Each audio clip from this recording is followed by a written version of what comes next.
Tropicals here on a fun Friday. Thank God it's Friday.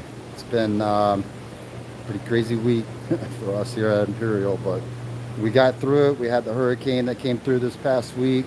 Luckily for us, it wasn't too much, just some rain and a little bit of wind, but it's just been like, so much going on with the breeding and packing orders. We had a short week for shipping, so it was just trying to get everything done this week was a big job. So luckily we got a great crew here at Imperial that held it down this week, and all the fish got shipped out safely and everything went really well. I know I hadn't been live for the last couple of weeks, so I wanted to come on today and show you guys some fish. So if you were wanting to see something in particular, make sure you tell me which fish you want to see, and I'll do my best to find it. It is getting harder and harder for me to find exactly what tank which fish are in, because we've added a lot of tanks here recently. So I'm gonna flip this camera around and show you guys what we've got going on here. So we're in the process of plumbing this new rack here, and then we're also finishing up this rack here. So hopefully in the next couple of weeks these guys will be online. Canesto, I just seen his post. He wants to see the wine Millerai breeders. I will, if I get time, I'll run over there. The breeders are across the way in the breeding room, but if I get time, I'll walk over there real quick and show you guys those wine Millerai. And before I start showing tanks, I'm gonna just go through the comments. Lynx is on. Hello, Lynx. Len Chapman. Len, always good to see you. So I love seeing your tanks, Len, and all your posts on the Facebook group. If you guys don't know, we have a Facebook group called Imperial Tropicals Fish Keepers, and you could go to that group and join. And if you want to learn more about the fish that we keep and breed, and all fish in general, I definitely recommend the group. It's just been a great place to share the passion of this hobby, and really excited about it. I'm just going to keep the tank on these cardinal tetras while I'm going through the comments.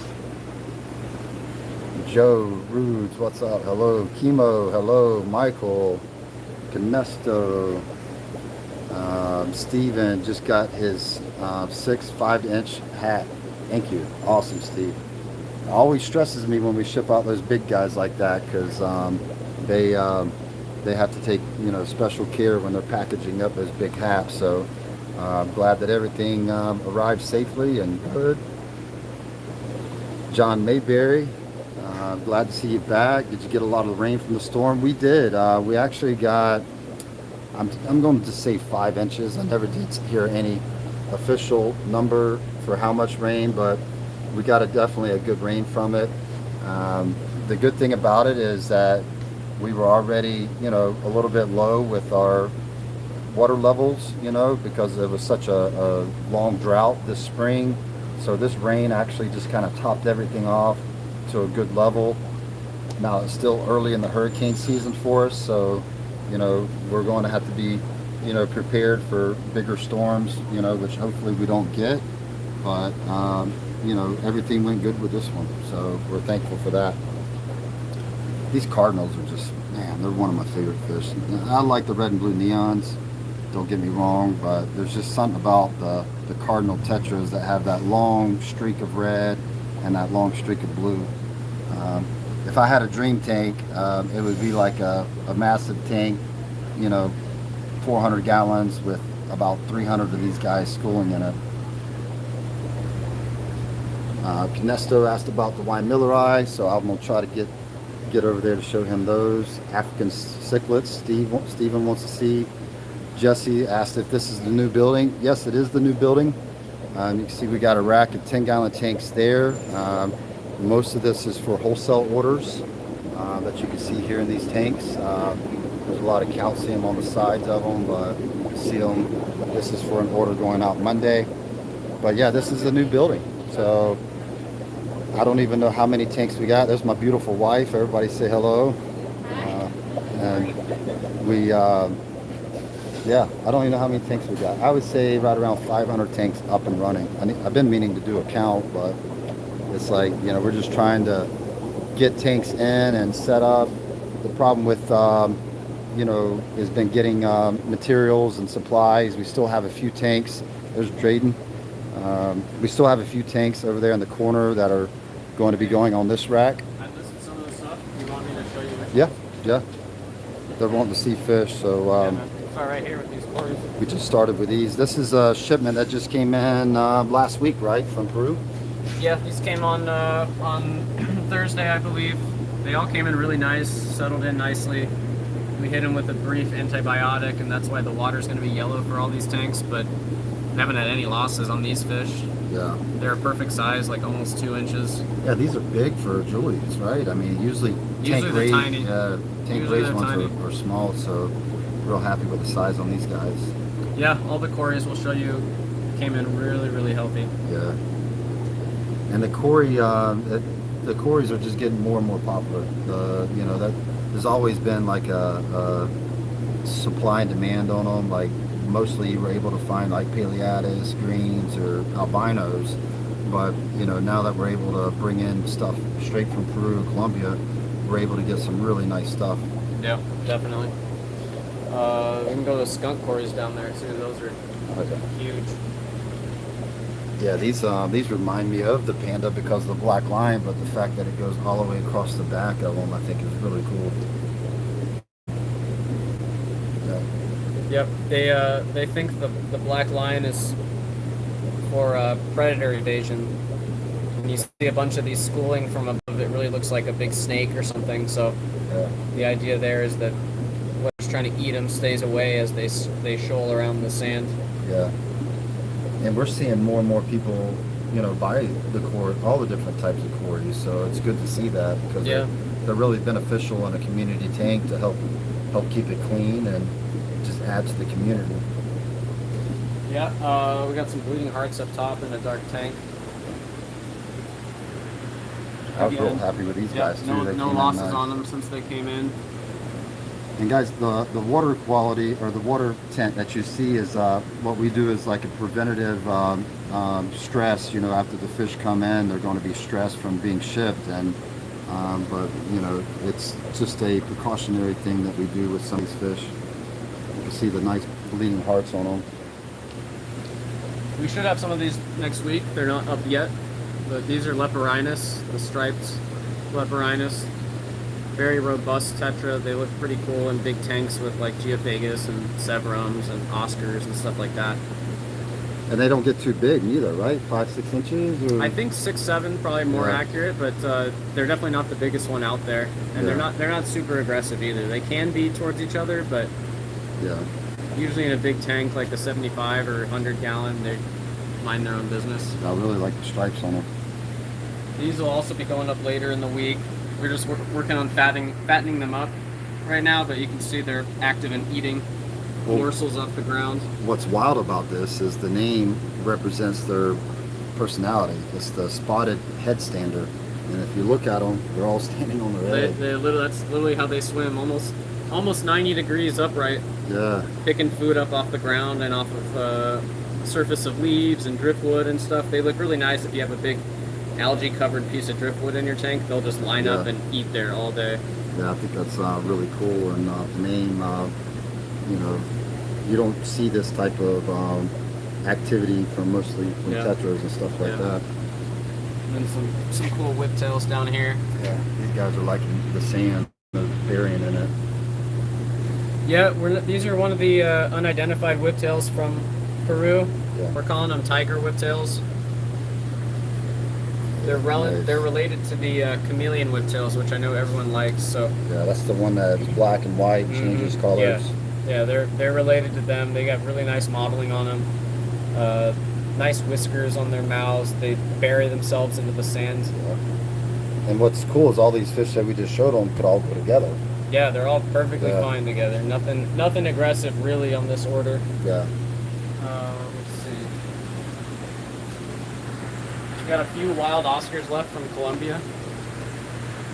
Yeah, I was real happy with the markings on these guys too, because I mean they look as good as some of the line bred variants, the red tigers.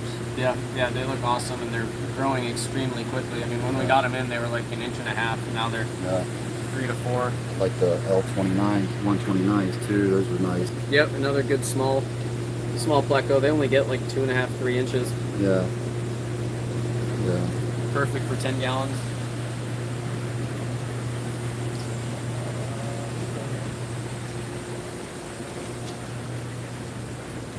We can show some Tanganyikans as we do it too. Yeah. We got the Lalupi here, which are always nice. Yeah. Really nice markings on them too. I like that bright yellow.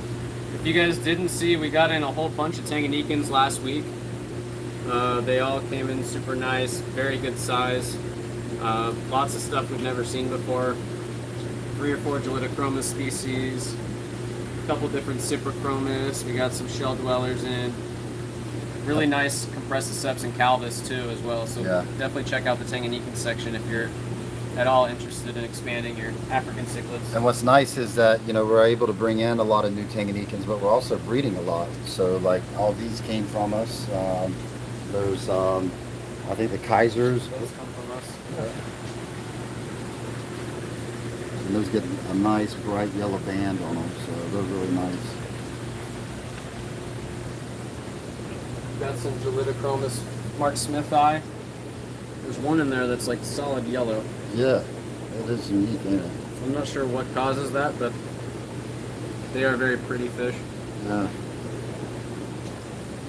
Let's see, we got some big plecos here from Peru.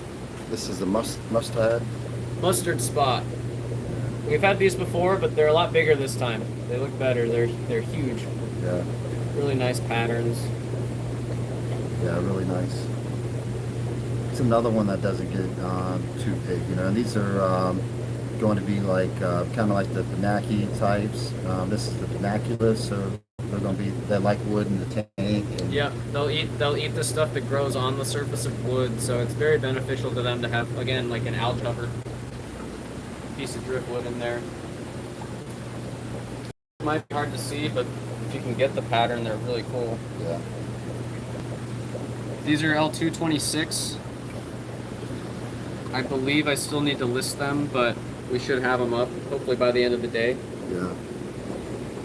Yeah, they like hiding. I'm gonna show these the Lima shovel nose too. Now, as soon as I seen the name shovel nose, I was automatically thinking 2-3 foot long fish. Yeah. But this particular They one, get like a foot, I think. yeah, this one doesn't get as big. So if you got a big tank of 125 or something like that, that would be great. Hey, embrace tint, you guys. Yeah, the tint is not a problem. It's it adds you know, stuff to the water that's very beneficial to the fish too. So We got some shell dwellers here with the Gelitochromis. We got some Neolamprologus brevis from Kitabe and Gelitochromis ornatus. should we show any of the sips off, or we don't? Let's show them these here. And we got some gold face calvus. Those will be showing some good color in about 2 years. Yeah, but they're awesome. They are. It's crazy the transformation that they take when they grow. So here we've got some Cyprochromis from Chituta and some Xenotilapia, which are a sand-dwelling cichlid from Tanganyika. We're still working out the exact details on which species these are, but I have an idea or two, so I hope to have them listed soon. But they're really nice. They dig craters in the sand and spawn. Very, very nice cichlid. And these are all tank raised. Most of them are tank 1 or F1s. Yeah, about half of them are F1 from wild-caught parents. Yeah. And some of these were holding, right? Was it these that came in holding, or? Yeah, we had some. We have some bigger ones of these somewhere else that came in holding fries. So we've already got started breeding them ourselves as well. Yeah. A couple more quarries from Peru over here.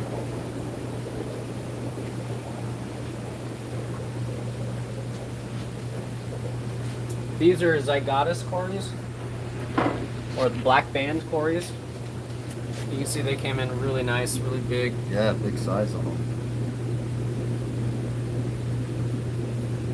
Yeah, so nice. I've never seen that Cory until we brought in that shipment. So that's a new one to me too.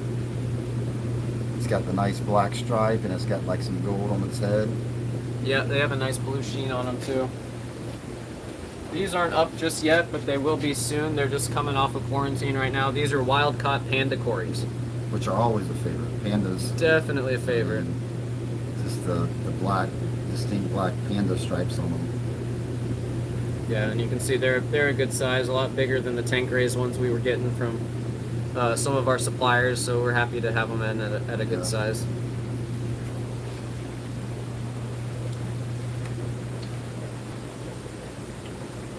The last one's probably my favorite. Lasers. Yep, we got some gold stripe Quarries in. Now this is something that I didn't know that you were telling me about these fish. This is a little bit different than some of the other lasers, right? Yeah, there's 2 or 3 fish that they call orange laser, gold laser Cory.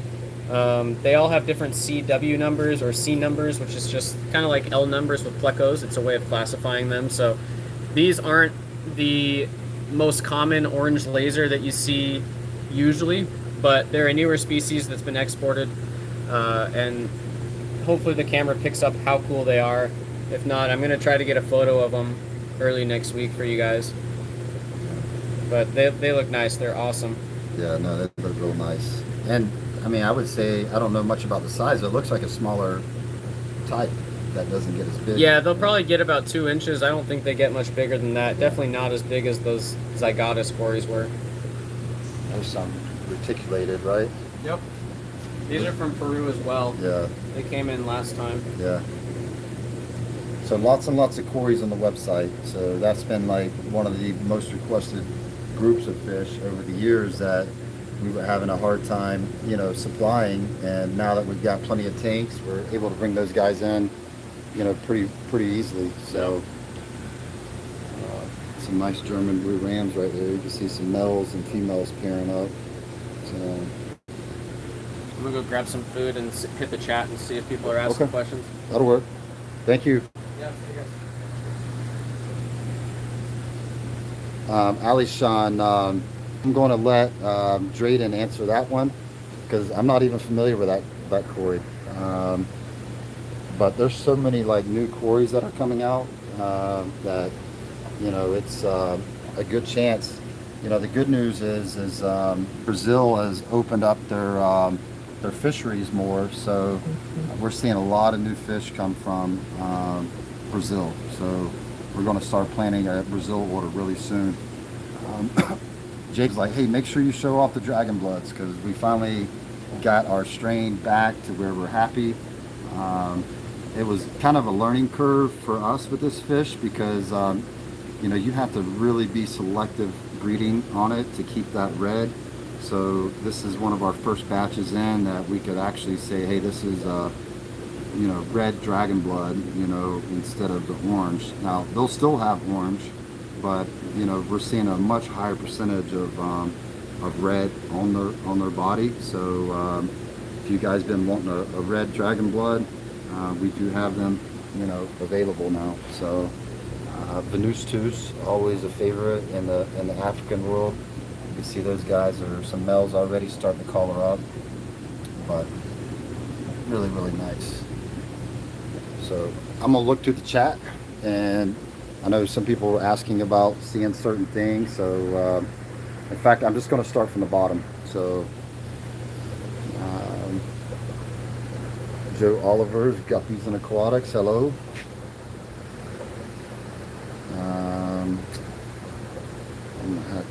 I'm gonna start back from the top because if I start at the bottom, there's conversations going on about questions, so I want to make sure I don't miss them. All right, so just Kaya V, what's up? Stevens wanting to see African cichlids. Jesse, this is the new building. Mauricio, what's up from Monterrey, Mexico? The warehouse is awesome. I appreciate it, man. It's been a long time coming, but I've had this dream for many years, and in fact, I don't even like calling it a dream. You know, we had a vision of, you know, how we wanted to keep our fish and display our fish, and we wanted them to be, as healthy as we possibly could. So when we designed the building and the layout, we went the extra mile to make sure that our water source and everything was on point, and you could see the difference. That was one thing that worried me in the beginning, was like, man, how are the fish going to react to this environment, to this setup? And I couldn't be more happier about it, because it's been just phenomenal. So it's been awesome. You're gonna have to come from Mexico and visit us, or maybe I'll have to go to Mexico and visit you. I know you've been keeping up with us for a long time.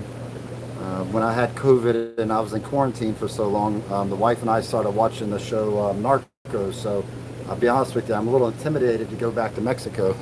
But I know that's for Hollywood drama, but I do feel bad for all the suffering that has happened in Mexico. So I know it's a beautiful country, and I'd love to see more of it. I've been to Tijuana and I survived it, and we went to Baja California, and it was just, the people were so nice and it was just beautiful. So we love us some Mexico. So bunch of Blue Jack Dempsey's, Team Rammy, what's up?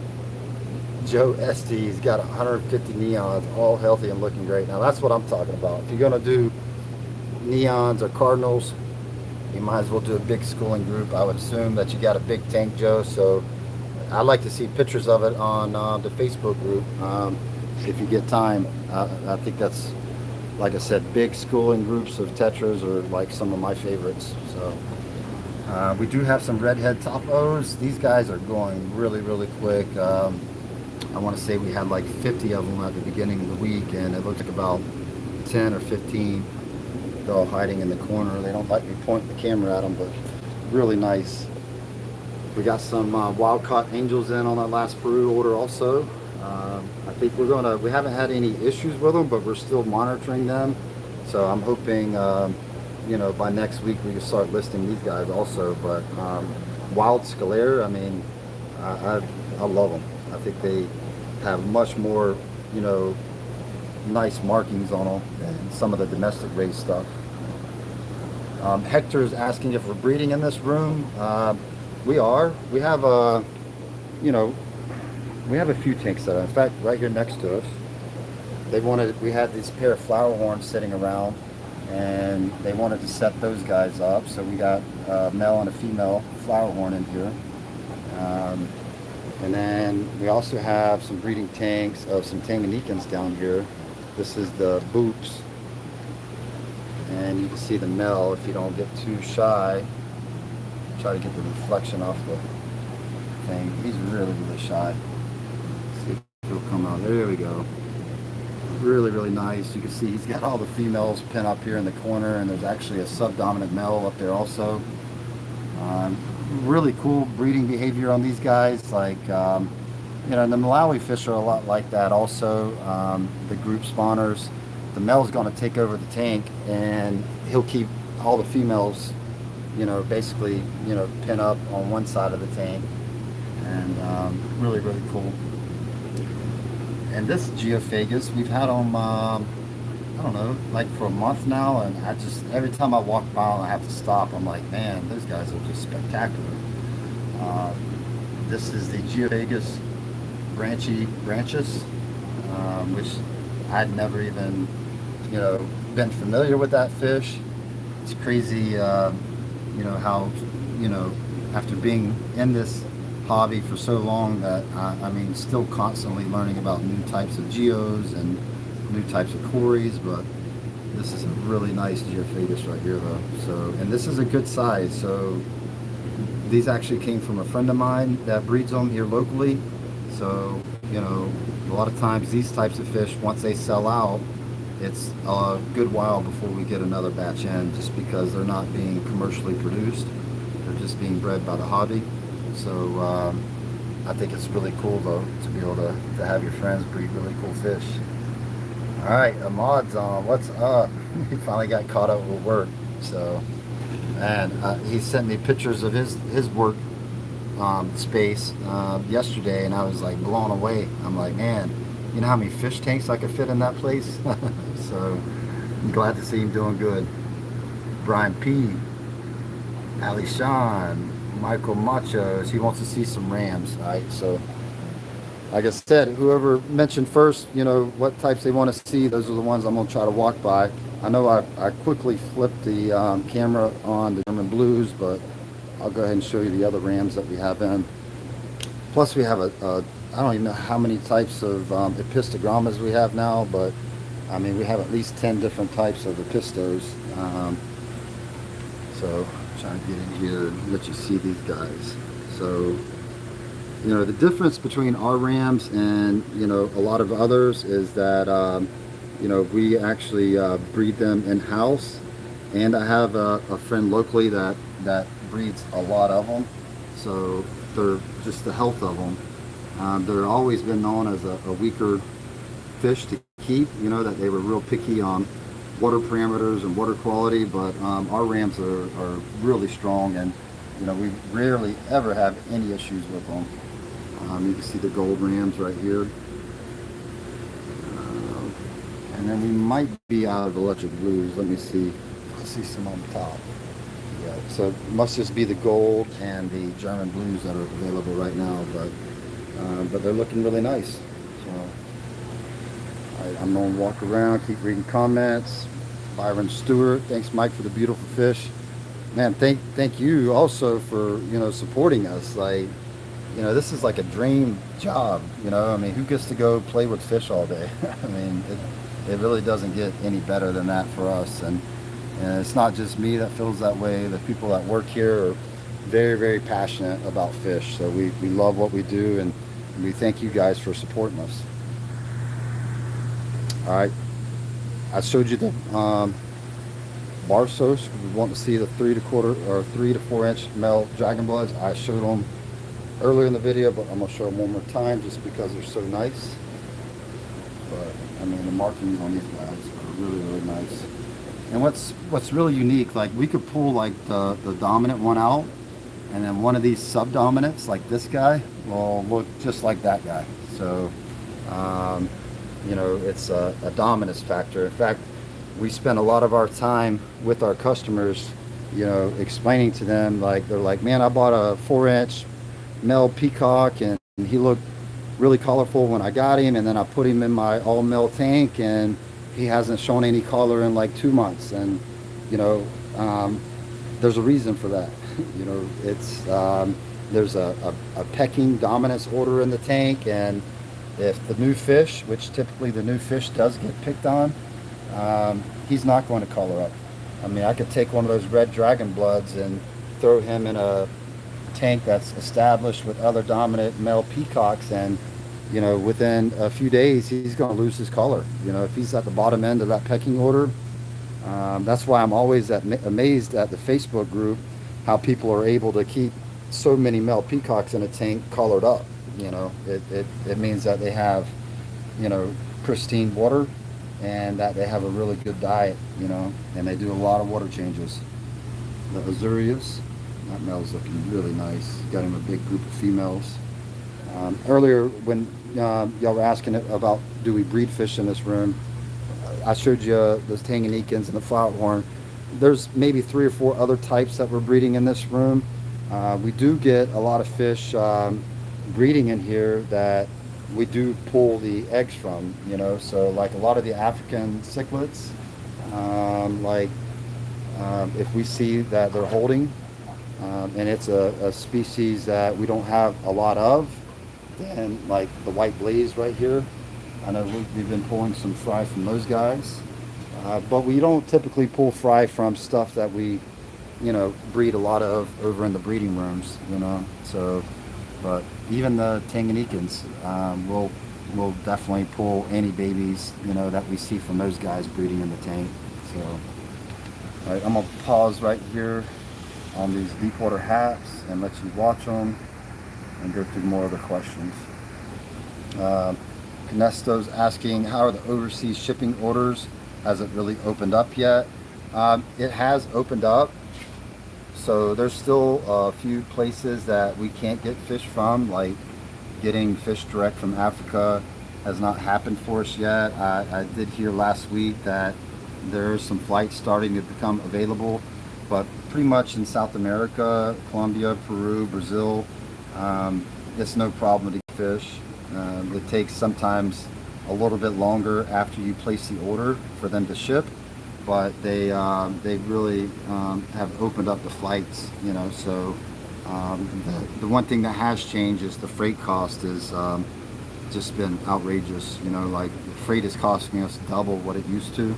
So a lot of times the freight cost on an order is as much as the fish cost, you know. So because there's fewer flights coming into the country, the space for freight is very pricey, you know. So you know, which is good for us because we breed a lot of fish. So it makes it, you know, good for us. Yeah, we might have to pay more for them, but once we get them here, and if it's something that we want to breed, then it's a lot better, you know.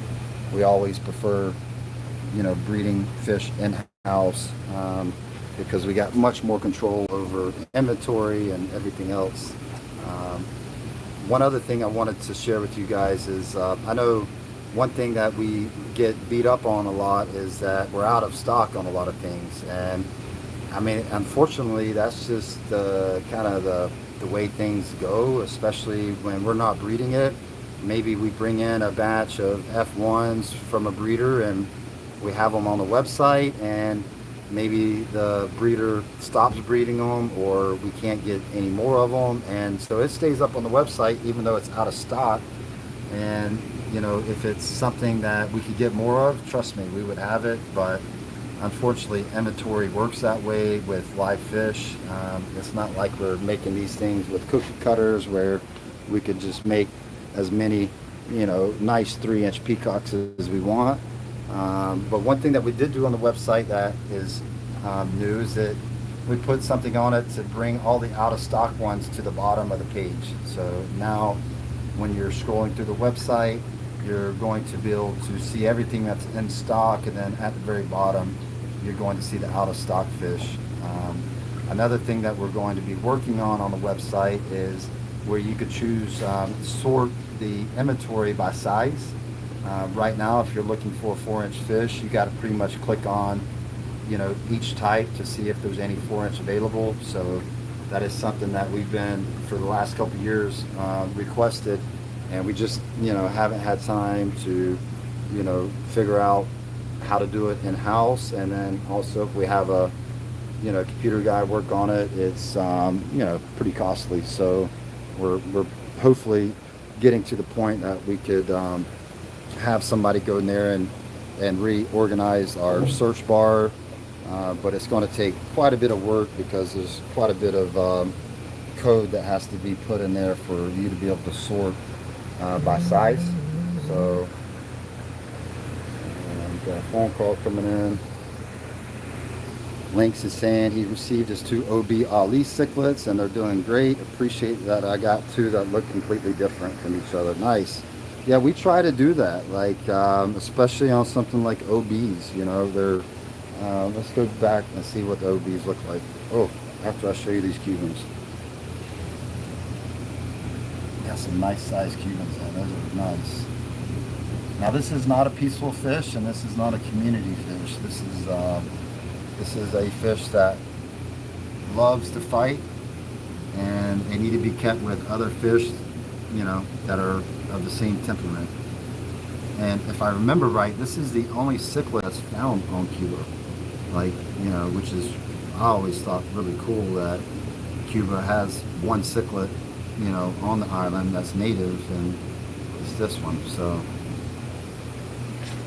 it's nice to see them that size too. Let's see if we got the OBs.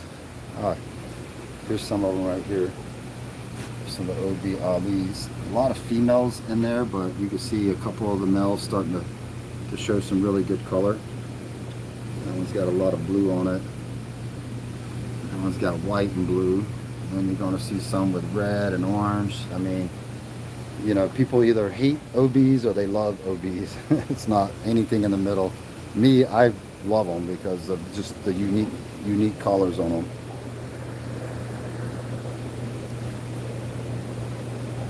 David saying he got to visit Michigan Tropicals recently again. Michael Urbeck speaks really highly of Mike Andrade and y'all. Hi from him and myself. I appreciate that, David. One thing that I've always done very well with is people that are in the hobby breeding fish. I embrace what they do. I love it. Some of the other guys that are in this level of the business, they don't like people breeding fish, and I'm just the opposite. I love people breeding fish. I think it's great. Josh Cunningham up there in Michigan, good friend of mine, great breeder. You got Dell Ernst, who's also a legendary Plico breeder, breeds all types of L numbers, and these are good friends of mine. So I love meeting different breeders in the hobby and get to know them, and I consider a lot of them really good friends.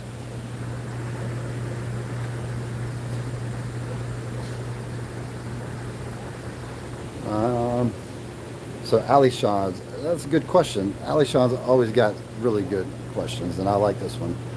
She says, do you have any issues with bringing in undescribed hypencystrius, meaning those without a specific name? So you usually don't get offered ones that are undescribed. You do see them come in as contaminants, like I see, different markings on some of the hypencystrius that, you could tell that it's not, the same species. In fact, a lot of the really rare stuff on the hypencystrius, like I think it's the 173s, if I'm not mistaken off the top of my head, those actually came in as contaminants, of like, the white line 333s and stuff like that. So yeah, it's not easy to get, the suppliers to, go get that undescribed stuff. I do think in the future, I am planning on trips to South America to go collecting these fish and meet with the fishermen and get to know them. I already have a lot of good friends down there collecting wild caught fish, and I feel like going down there and letting them know that, hey, we want the really cool stuff that you can't commonly get, and I think that'll make it easier for in the future to bring in that really rare stuff. But right now, if you look at the Brazil list or Peru list or Colombian, you'll see stuff that is rare, especially on the Brazil list, because a lot of that stuff has never been offered before, or it hasn't been offered in like 20 years. So you're seeing a lot of rare stuff come out of Brazil. But as far as undescribed species, there's not a lot of those out there. I mean, there is some that are kind of like, okay, well, what class is it? And it gets assigned an L number or a C number if it's a quarry. But it's hard to find the undescribed stuff these days. But it's out there.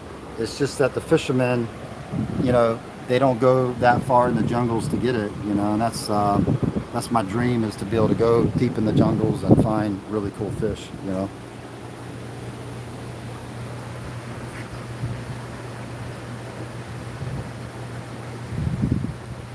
That's funny, Canesto.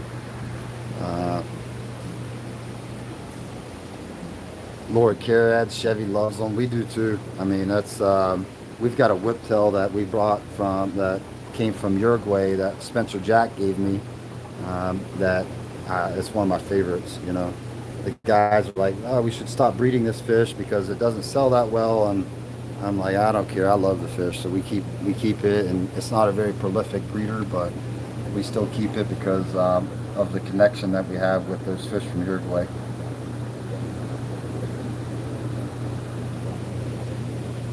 Ganesto's talking about we should do a post on breeding the Tanganyikans. We're working on that. We actually, my friend Jared that did that, short video of the farm for us recently that you guys seen us put up.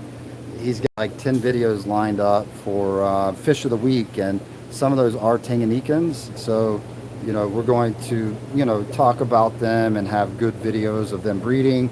So we, a lot of those will just be like us having a discussion about, how to keep them. But we are working on getting actually videos of the fish breeding and showing people how to breed them, how we raise up the babies. So you're going to see a lot more content in the future about that. Man, I must be way down on the questions because we're just now getting to where y'all were talking about the tannins in the water.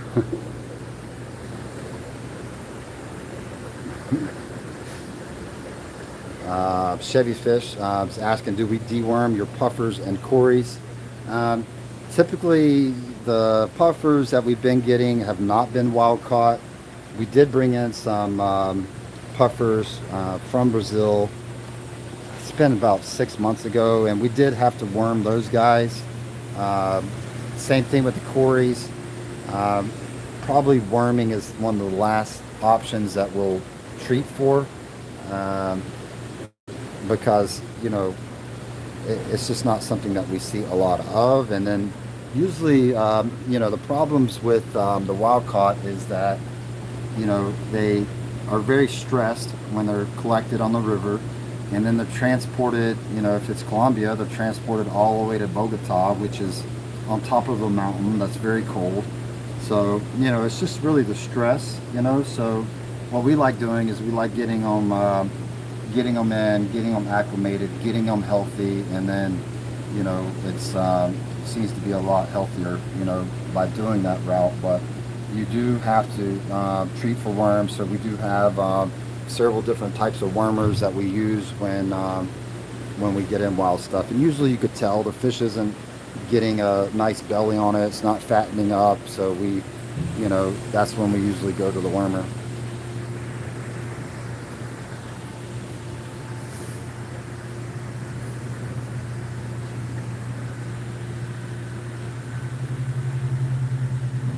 Alright, trying to get caught up.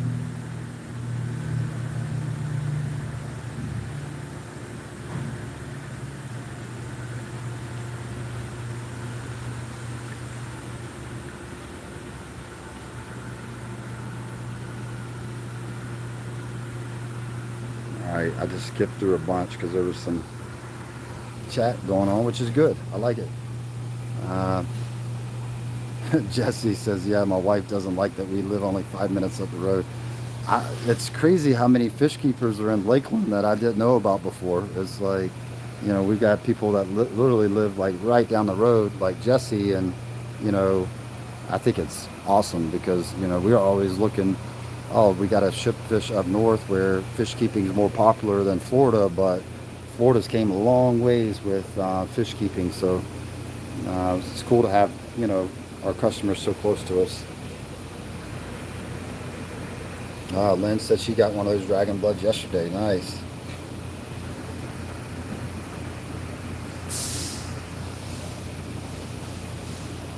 Yeah, David's talking about the Azurius, how he doesn't see that fish available. I mean, if you think about it, David, like this, like most of your people selling fish out there,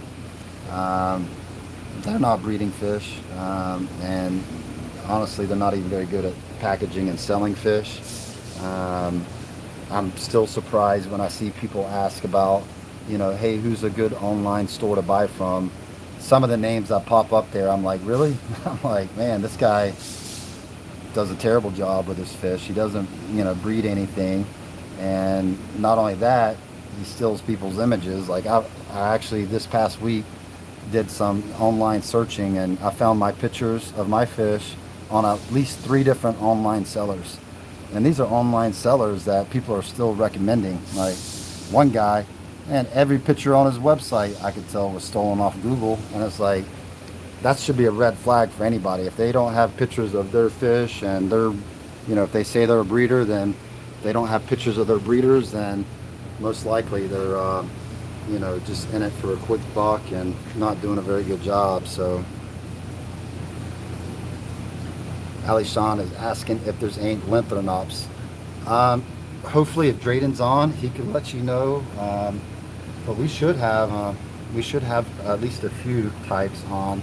I know we are breeding them, and they're not as prolific as some of the other types of Malawis, but we should. Noob Cichlid is asking about any blue frontosas. We do. We got I want to say some Burundis in. I could go show you those guys real quick. And then I'm going to wrap it up by going and showing Canesto, the wine Millerai breeders. It's called the Six Stripe Frontosa. So we got those in stock. We got some black ones with the bigs too. That's really hot. You see the males starting to color up already.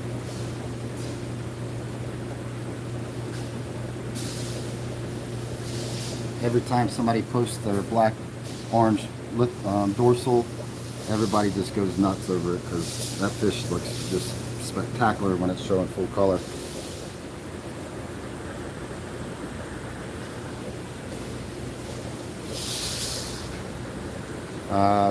Tyron G's asking about Peacock Bass.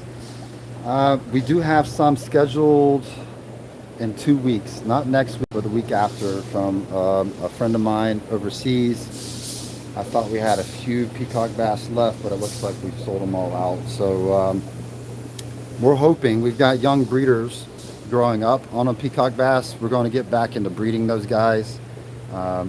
We've bred them before in the past and it worked out really well, but we always have trouble in the wintertime because we can't keep them in the ponds. It gets too cold. The greenhouses get too cold. So I'm hoping to set up some big tanks in the warehouse to be able to breed these guys and keep them in the wintertime where it doesn't get too cold. Some red phantom tetras. Those guys are always nice. Nice. Canesto's got a 4-inch Cuban from us.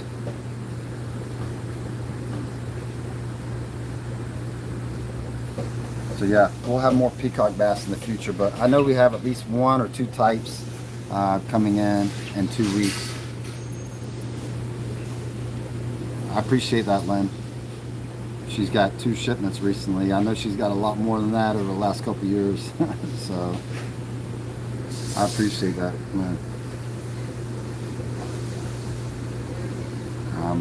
The Black Kaiser, CZ got. He knew wants some of the Kaisers, so let me go around. I know I briefly showed them off earlier, but before I go over and show you guys the wine Millerai, I'll go show you the Kaiser too.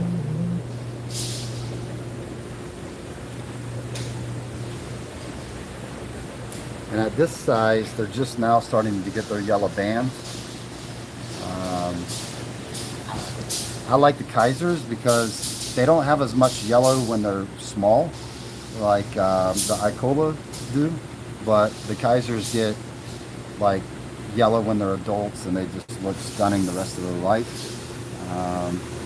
So the Icolas are ones that they're really bright yellow when they're small, but as adults they don't look nearly as colorful.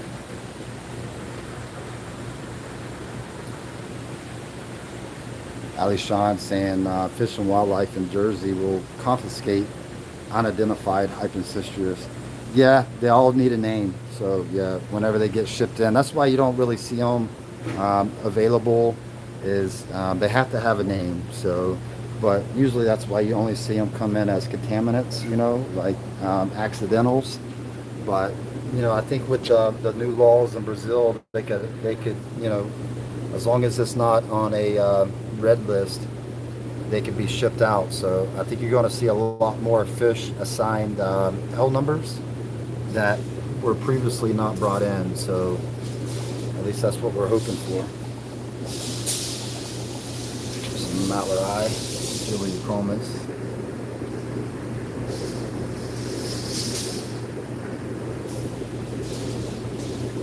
Show the African featherfin catfish. You know, I don't even know which tank they're keeping the Synodont feather fins in. I know the last time we had them, they were kept over here. Let's see if they are. Yeah, I don't see them over here. We've been moving stuff around. We got some Madoka white lips right there. These guys are looking good. Got some red top hongies, some juveniles right there. We got some Solosii, which, man, I mean, that's a fish that I've, you know, it's taken us a long time. It took me a long time just to get good stock on them. In fact, I want to say the German strain that we brought in back in December is where these babies came from. So yeah, I don't see the Zygotist catfish. Either that means that we're out of them, or they moved them to a tank that I'm not familiar with. Some Demasoni, spotted silver dollars. I want to say we brought some in recently, but if you don't see them available on the website, we didn't. I know we're working on getting some more silver dollars in. I think the next one's though in 2 weeks when we get the Peacock Bass. I don't think they're your regular spotted silver dollars. I think there's some more of the high end, like the tiger stripe or something like that, silver dollars. But I know we got some silver dollars coming in.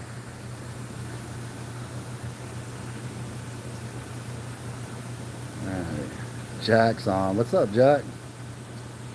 All right, guys, I'm gonna answer the rest of these questions while I'm walking over to show you guys the wine Millerai, and then I'm gonna wrap this up.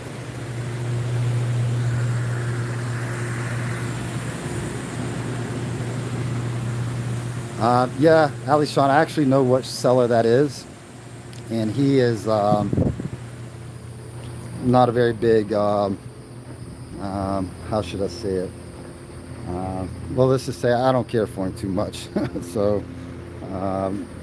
you know, we had a big falling out with him years ago, and yeah, we'll just leave it at that. So, unfortunately, you got some people out there in the fish world that they're just not good people, you know. They might put on a front, but they're not, you know, they're not showing you, you know, the back end of their business. I guarantee you that. So they're just showing you what they want you to see, you know. But it is a common problem for all sellers that take pictures and do things right, that people do steal their photographs. But I can promise you that I've never used any of their photographs. So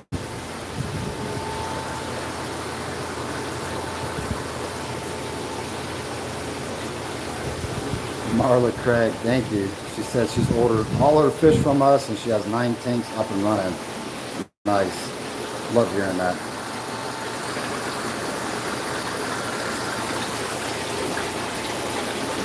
Yeah, Chevy, usually what I do when I find somebody using my picture, like I found some on Amazon, I found some on people's websites, and you know, I don't usually call them out unless they don't take the picture down. I've done that before, but typically I send them an email, let them know who I am, let them know that, hey, you're using our picture without permission to, you know, take it down. And I don't think only one time did I have one person that did not take it down, and I actually posted something on social media about it, like, hey, you know, this guy's using our photos without permission, it's not taking them down. And like everybody started, I asked people not to leave negative reviews over it, just to, you know, message them and let them know that that's not cool using other people's pictures. And like literally within an hour, the picture got taken down because they flooded his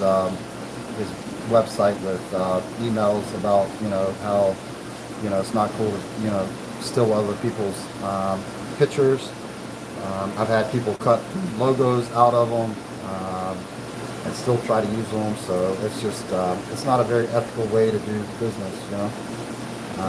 It's not easy to get good pictures of these fish, so it's kind of taken a shortcut to steal them.